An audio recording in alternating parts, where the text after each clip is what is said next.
কালকের ভিডিওতে একটা ছোট্ট পার্ট মিস হয়ে গেছে, সেটা হচ্ছে এআইএফএফ যে ওসিআই প্লেয়ার রিলেটেড একটা ব্যাপার সামনে নিয়ে এসেছিল, একটা কোথাও নতুন কোটা সিস্টেম সামনে নিয়ে এসেছিল, সেটা ফাইনালি কি দাঁড়ালো আইএসএল 2026-27 এবং ইন্ডিয়ান স্ট্রাইকার খেলাতেই হবে, 90 মিনিট খেলাতে হবে, ম্যান্ডেটরি একটা ব্যাপার সামনে আনা হয়েছিল, সেটারই বা কী স্ট্যাটাস রইলো এটা আমি বলতে ভুলে গেছিলাম। আজকের ভিডিওতে সেই নিয়ে কথা বলবো এবং তার পাশাপাশি বেশ কিছু ট্রান্সফার আপডেট, রিউমার সব কিছুই রয়েছে। সো ভিডিওটা শেষ অবধি দেখতে থাকো, ডেফিনেটলি একটা এনজয়িং ভিডিও হবে। প্রথমে আসা যাক আইএসএল 2026-27 ওসিআই অ্যান্ড আমাদের ইন্ডিয়ান স্ট্রাইকার রিলেটেড যে আপডেট রয়েছে সেই নিয়ে। দেখো, পরিষ্কার ব্যাপার, এআইএফএফ এর একটা চিন্তাভাবনা ছিল যে ওসিআই প্লেয়ারদেরকে ইনক্লুড করতে হবে, কিন্তু সেই ইনক্লুশনটা হবে ফরেনার কোটাতে, অর্থাৎ 5+1 ফরেনার কোটাতে তাদেরকে সই করানো যাবে, মানে একটা কোটা তাদের জন্য থাকবে, কেউ চাইলে একের বেশি করতেই পারে। এবং যেটা 4জন খেলানোর নিয়ম রয়েছে মাঠের মধ্যে বিদেশি প্লেয়ার, সেখানে 3জন নর্মাল ফরেনার, তার সাথে একজন ওসিআই বা পিআইও যে প্লেয়ার রয়েছে তাকে খেলাতে হবে, এরকম একটা প্রপোজাল ছিল। এবং তারপর যথারীতি ক্লাবগুলোর তরফ থেকে, মানে আইএসএল ক্লাবগুলোর তরফ থেকে একদমই নেগেটিভ রেসপন্স আসে। জাস্ট মোহনবাগান, ইস্টবেঙ্গল ছাড়া প্রত্যেকটা আইএসএল ক্লাবের তরফ থেকে কিন্তু নেগেটিভ রেসপন্স আসে এবং সেটা এআইএফএফ এর কাছে যায়। ফাইনালি এআইএফএফ এই ওসিআই যে কোটা রয়েছে সেই কোটাকে পুরোপুরিভাবে ম্যান্ডেটরি থেকে এটা ঐচ্ছিক করে দিয়েছে, অপশনাল করে দিয়েছে, মানে তুমি চাইলে তাকে সই করাতে পারো, না চাইলে না করাতে পারো, কিন্তু সেই প্লেয়ার তুমি যদি সই করাও তাহলে সে কিন্তু অ্যাজ এ ফরেনারই গণ্য হবে, যেটা আইএসএল ক্লাবগুলো কিন্তু চাইছিল না। আইএসএল ক্লাবগুলো চাইছিল আমি যদি ওসিআই প্লেয়ার নিয়ে আসি এবং তার একটা এজ গ্রুপ থাকবে যে সে আন্ডার 30 হবে এবং তাকে আমরা ডোমেস্টিক কোটাতে খেলাতে পারবো, মানে নর্মাল যেরকম 4জন ফরেনার খেলাচ্ছে, তার সাথে একটা ওসিআই কোটা থাকলো প্লেইং 11-এর মধ্যে এবং 6জন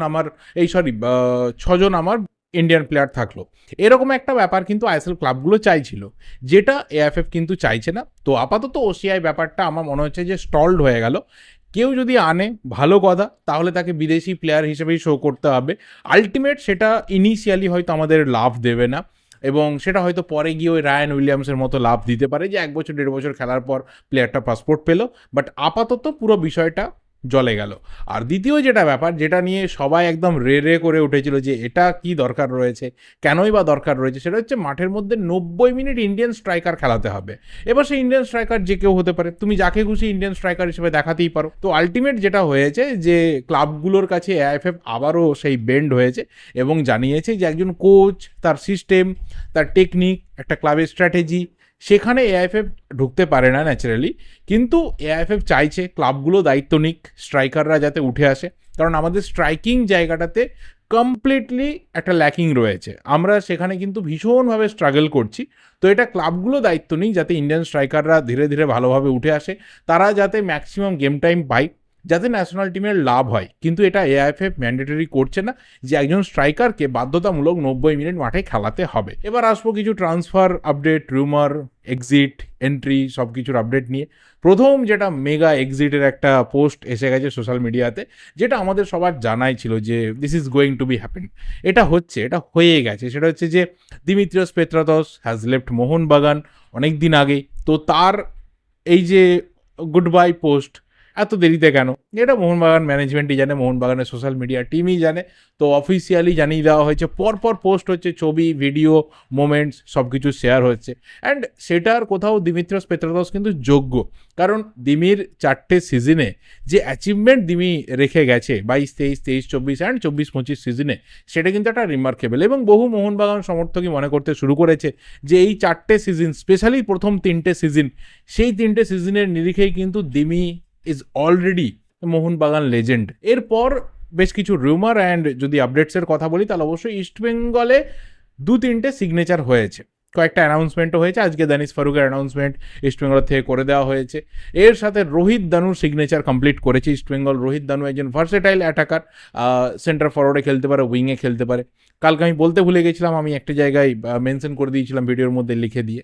তো রোহিত দানুর সিগনেচার হয়েছে। রোহিত দানু কিন্তু ইন্টারকাসিতে অ্যান্থনি লোপেজ হাওয়াসের কোচিংয়ে খেলেছেন।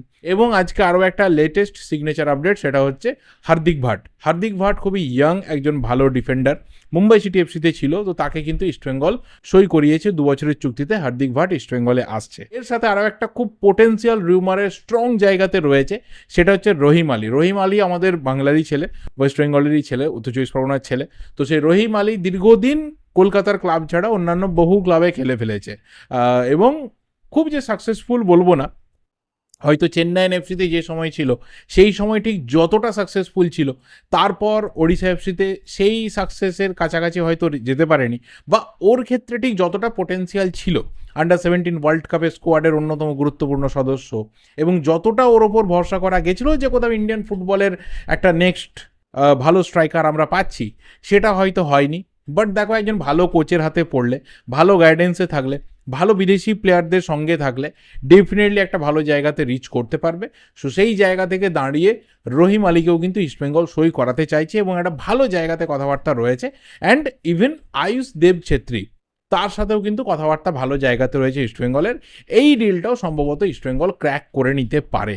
তো রহিম আলী এবং আয়ুষদেব ছেত্রী, তার সাথে রোহিত দানু, বা তার সাথে হার্দিক ভাট, সন্দীপ মান্ডি, প্রচুর ইয়াং প্লেয়ার কিন্তু ইস্টবেঙ্গল সই করাচ্ছে। যেমন কিছু সিনিয়র প্লেয়ারও রয়েছে, ঠিক তেমনই কিছু ইয়াং প্লেয়ারদেরকেও সই করাচ্ছে। বা বরিশ সিংও রয়েছে, রহিম আলীর ব্যাচমেট আন্ডার 17 ওয়ার্ল্ড কাপের।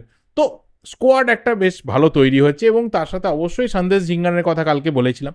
তবে সন্দেশ ঝিঙ্গানের ব্যাপারটা হচ্ছে যে সন্দেশ ঝিঙ্গানের কাছে শুধুমাত্র ইস্টবেঙ্গলের কিন্তু অফার নেই, তার পাশাপাশি যেটা খেলনামের তরফ থেকে জানা গেছে যে মুম্বাই সিটি এফসি এবং নর্থ ইস্ট ইউনাইটেড এফসি, তাদের কিন্তু স্ট্রং অফার রয়েছে, এবং সেটা সন্দেশ ঝিঙ্গান বেশ যাচাই করে দেখে নিচ্ছে যে কোথায় গেলে তার পসিবল বেস্ট গেম টাইমটা সে পাবে, এবং কোথায় গেলে সব থেকে তার বেটার ফুটবলটা বেরিয়ে আসবে। যদি একটু ছোট্ট করে ইস্টবেঙ্গলের ব্যাপারে বলি, যে কোথায় সন্দেশ ঝিঙ্গান ইস্টবেঙ্গলে একটা আইডিয়াল চয়েস হতে পারে, হাওয়াসের কোচিংয়ে। হাওয়াস কিন্তু অনেক সময় 3 ব্যাক সিস্টেমে চলে যান, এবং ইস্টবেঙ্গলে দেখো যে ধরনের প্লেয়াররা রয়েছে, মানে আনোয়ার আলী, তার সাথে সন্দেশ ঝিঙ্গান, আরেকজন বিদেশি সেন্টার ব্যাক, তো 3 ব্যাক কিন্তু খুব দারুণভাবে এখানে কাজ করছে। এবং দুজন উইং ব্যাক হিসাবে আমরা অলরেডি জানি যে বরিশের মতো প্লেয়ার রয়েছে, খুব সুন্দর একজন উইং ব্যাক।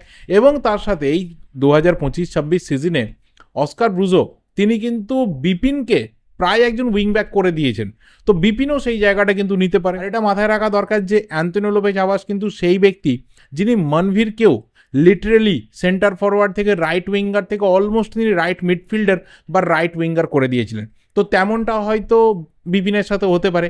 এবং লেফটে আমরা জানি সন্দীপ মান্ডির মতো প্লেয়ার রয়েছে যে অফেন্সে সিরিয়াসলি খুব ভালো যায়, ডিফেন্সটাও ভালো করে, এবং তার থেকেও পিভি বিষ্ণু রয়েছে।